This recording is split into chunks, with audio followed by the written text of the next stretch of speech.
హైదరాబాద్ నగీషీలు అయోధ్య రామ మందిరానికి తలుపులు తయారు చేసి అందించారు.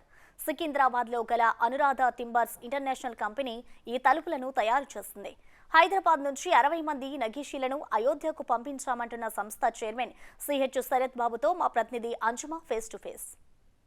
రామ మందిరం ప్రతి ఒక్క హిందువే కాదు, ప్రతి ఒక్కరు కూడా రామ మందిరం ఎప్పుడెప్పుడు ప్రారంభం అవుతుందా అని ఎదురు చూస్తున్నారు. అయోధ్యకి హైదరాబాద్కి సంబంధించిన కళాకారులు వెళ్ళి అక్కడ అయోధ్య రామ మందిరానికి సంబంధించినటువంటి తలుపులను తయారు చేశారు. ఇందుకు సంబంధించినటువంటి సృష్టికర్త అనురాధ టింబర్స్ ఓనర్ మనతో పాటు ఉన్నారు. నమస్తే సార్.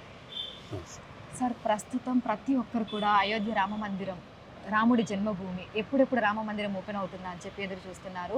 అంతటి మహత్ కార్యానికి, ఆ రామ మందిరానికి సంబంధించినటువంటి తలుపులను ఇక్కడి నుంచి మీరు కళాకారులను పంపించి తయారు చేపిస్తున్నారు. అసలు దీనికి సంబంధించి వారు మిమ్మల్ని ఎలా అప్రోచ్ అయ్యారు? శ్రీరామ జన్మభూమి మందిరానికి ఒక 4 సంవత్సరాల క్రితం మమ్మల్ని మోడల్ తయారు చేసి ఇవ్వమని చంపత్రాయ్ గారు ఆదేశించారు. ఆ ప్రకారం మేము ఫస్ట్ ఒక మోడల్ తయారు చేసి మందిరం లోపల పెట్టాము. ఇప్పుడు ప్రజలందరూ దర్శనం చేసుకునేటప్పుడు కట్టబోయే మందిరం ఎలా ఉండబోతుంది అనేది మా దాన్ని బట్టి చూడటం జరిగింది. ఆ తర్వాత 1 సంవత్సరం క్రితం టాటా కన్సల్టెన్సీ, ఎల్ఎన్టీ వీళ్ళందరూ మమ్మల్ని పిలిచి అన్ని తలుపులు మమ్మల్ని చేయమని చెప్పి మాకు అప్పచెప్పారు. ప్రస్తుతానికి గర్భగుడికి సంబంధించిన తలుపులు మొత్తం పూర్తి చేశాము. ఓపెనింగ్కి కావాల్సిన అన్ని తలుపులు కూడా రెడీ అయిపోయాయి. ఇప్పుడు బంగారు తాపడం జరుగుతుంది.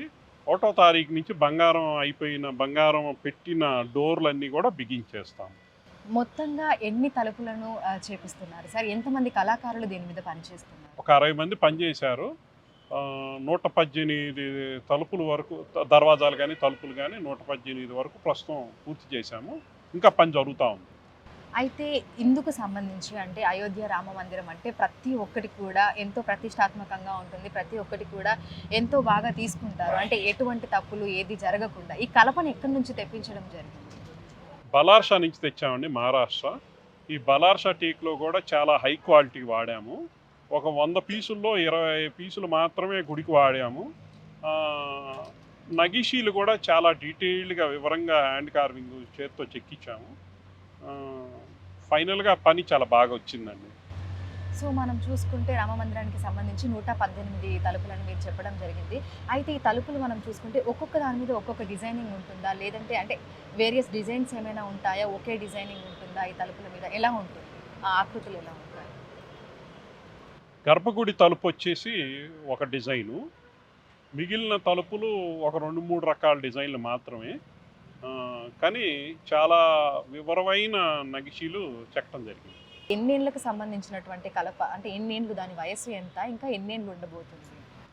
మేము బాగా సీజన్డ్ వుడ్, అంటే ఒక 100 సంవత్సరాలు మినిమం ఏజ్ ఉన్న చెట్లలోంచి వాడిన కలపే వాడాము. సో 1000 సంవత్సరాలు ఉన్న వయసున్న కలపని మీరు తలుపుల 100 సంవత్సరాలు ఉన్నది తీసుకున్నారు. ఇంకొక 1000 సంవత్సరాల పాటు కూడా ఆ కలప అలాగే మనకు వాడుకోలేటట్టుగా క్వాలిటీ మెయింటైన్ చేస్తాం. సో ఒక్కొక్క తలుపు మనం తయారు చేయడానికి మనకు పట్టే సమయం ఏ విధంగా ఉంది? చాలా సమయం పట్టుద్దండి. అయితే మాకు సమయభావం, ఇందులో టైం ఈజ్ చాలా చాలా చాలా తక్కువ ఉంది కాబట్టి 24 గంటలు ఎక్కువ మంది పనిచేసి సమయానికి పూర్తి చేశాం. సో ఆ తలుపులు తయారు చేయడానికి మనకు అంటే ఎంత సమయం పడుతుంది సార్? ఎప్పుడు మొదలు పెట్టారు? జూన్ నుంచి మొదలు పెట్టామండి. ఇప్పుడు వరకు 18 మెయిన్ డోర్లు, అంటే గర్భగుడి దాని చుట్టుపక్కల మండపాలకు సంబంధించిన తలుపులన్నీ పూర్తి చేశాము. అవి చాలా డీటెయిల్డ్ కార్వింగ్తో ఉన్నాయి. అవి కాక ఒక 100 దర్వాజాలు చుట్టుపక్కల బిల్డింగులకి, పర్కోటాకి, ఎలైడ్ బిల్డింగ్స్కి, పిల్గ్రిమేజ్ ఫెసిలిటీ సెంటర్కి, వాటన్నిటికి కూడా చేసి ఫిట్ చేశాము. సార్, అయితే ప్రతి ఒక్క, అంటే ఇప్పుడు మనం ఏదైతే చేస్తున్నామో ప్రతి ఒక్క దానికి ఒక నిర్మాణ శైలి అంటూ ఉంటుంది కదా, ఈ తలుపులకు సంబంధించి ఎటువంటి శైలిని తీసుకున్నారు? నగారా శైలి ఆర్కిటెక్ట్ సోంపురా అని వాళ్ళు డిజైన్ చేశారు. ప్రతి తలుపు వాళ్ళు డిజైన్ చేసిన తలుపులన్నీ కూడా మనం యాజ్ ఇట్ ఈజ్గా వాళ్ళు ఇచ్చిన డిజైన్ ప్రకారమే తయారు చేశాం. మొత్తంగా ఎన్ని డిజైన్లు వాళ్ళు మనకి ఇవ్వడం జరిగింది సార్? అంటే ఇందాక మీరు చెప్పినట్లుగా అంటే ప్రతి తలుపుకి డిజైన్ ఇచ్చారు, ప్రతి తలుపుకి ఇచ్చారు. సో మొత్తంగా 118 తలుపులు అయితే ఉన్నాయి రామ మందిరానికి సంబంధించి. సో వాళ్ళు పూర్తిగా ఎన్ని డిజైన్లను మీకు అందించడం జరిగింది ఇందుకు సంబంధించి? ప్రతి తలుపుకి డిజైన్ ఉంటుంది, ప్రతి తలుపుకి అప్రూవల్ ఉంటుంది, ప్రతి తలుపుకి షాప్ డ్రాయింగ్ ఉంటుంది. చాలా డీటెయిల్డ్గా వివరంగా ప్రతిదీ చాలా జాగ్రత్తగా చేస్తున్నాం. సో ఈ తలుపుల తయారీలో ఎవరైతే ఇప్పుడు పాల్గొంటున్నారో నగీషులు, కళాకారులు, వీళ్ళందరూ ఏ ఏ ప్రాంతాలకి సంబంధించిన వాళ్ళు? ఎక్కువ భాగం కన్యాకుమారికి చెందిన కుమారస్వామి రమేష్ అని వాళ్ళు చేశారు. తర్వాత మెయిన్గా మాకు అసలు ఈ పని రావటానికి కారణం నాకు తెలిసి యాదాద్రి నరసింహస్వామి ఆశీర్వాదం అనుకోవాలి. భగవంతుడు కొన్నిసార్లు మా చేత పనులు చేపిస్తారు. యాదాద్రి గుడికి ఈ టీమే పనిచేశారు.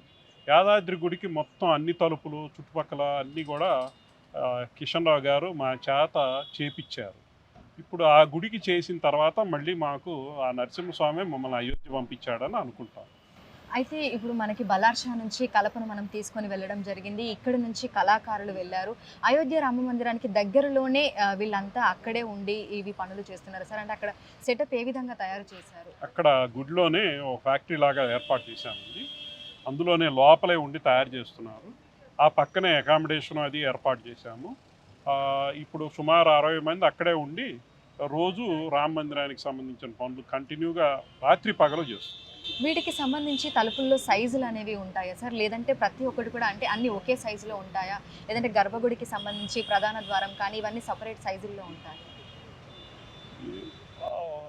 ఎత్తు ఒకటి స్టాండర్డ్ అండి. 8 అడుగులు ఎత్తు అన్ని తలుపులు. 8 అడుగులు ఎత్తు.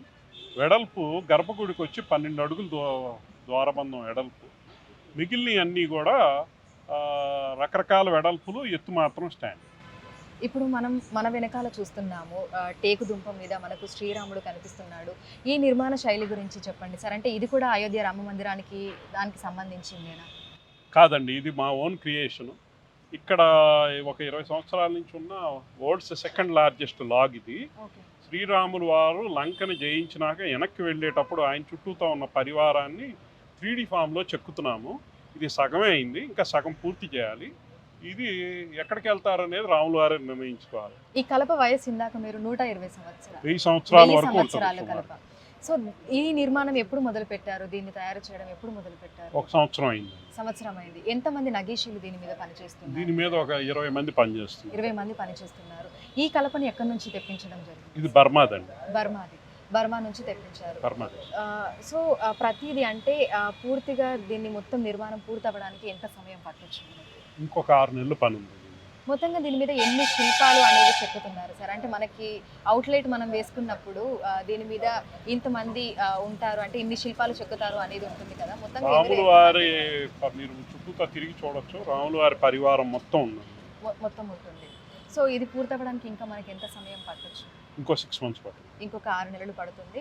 సో దీన్ని ఎక్కడికి తీసుకెళ్తారు అనేది మాత్రం రాముడు వాడి చేతిలోనే. భగవంతుడు ఈ భగవంతుడు ఇష్టం, మాదే ఉంది. ఆయనకి కావాల్సిన పని మా బొట్టు వాళ్ళకి ఆర్డర్ వేసి చేయించుకుంటారు. సో మొత్తంగా అయోధ్య రామ మందిరంలో ఇప్పుడు పూర్తిగా తలుపులు నిర్మాణం అంతా పూర్తవడానికి ఎంత సమయం పట్టొచ్చు? ఎందుకంటే జనవరి 22కి మనకి ప్రారంభోత్సవం ఉంది. ప్రారంభానికి సంబంధించిన పనులు మొత్తం పూర్తయిపోయింది. అది రెడీ. ఇంకా ఎక్స్ట్రా పనులు చేస్తున్నాము. అవి కంటిన్యూగా పై ఫ్లోర్ పనులు, చుట్టుపక్కల కట్టబోయే బిల్డింగ్ పనులు, అవి కూడా కంటిన్యూగా మా టీం అక్కడ ఇంకో 1 year వరకు ఉండి పూర్తి చేస్తారు. సో మొత్తంగా అయోధ్య రామ మందిరానికి సంబంధించి అందులో మీ భాగస్వామ్యం ఉండడము, హైదరాబాద్ టు అయోధ్య ఊహించడానికే మనకు అంటే అదొక అదృష్టం లాగా భావిస్తూ ఉండొచ్చు కదా మీరు. సో ఎట్లా అనిపిస్తుంది? భగవంతుడి ఆశీర్వాదం, మాకు ఈ అవకాశం ఇచ్చారు. అంతకన్నా మాటల్లో చెప్పడం చాలా కష్టం. ఒకటి ఏంటంటే అండి, ఇటువంటి పని చేసేటప్పుడు మీ బోటు వారికి ఎంత అదృష్టం ఉంటుంది, కానీ మా బోటు వారికి చాలా టెన్షన్గా ఉంటుంది. అది సమయానికి పూర్తి చేయాలి, క్వాలిటీ మెయింటైన్ చేయాలి, పని చేయాలి. సో ప్రస్తుతం మా ఫోకస్ అంతా దాని మీద ఉంది. సో మనం చూసినట్లయితే కూడా అయోధ్య రామ మందిరం ఎప్పుడెప్పుడు ప్రారంభమవుతుందా అని ప్రతి ఒక్కరు కూడా ఎంతో ఆతృతగా ఎదురు చూస్తున్నారు. అందుకు సంబంధించి హైదరాబాద్ అనురాధ టింబర్స్ నుంచి మనకు ఇక్కడ నుంచి నగీషులు వెళ్ళడం జరిగింది.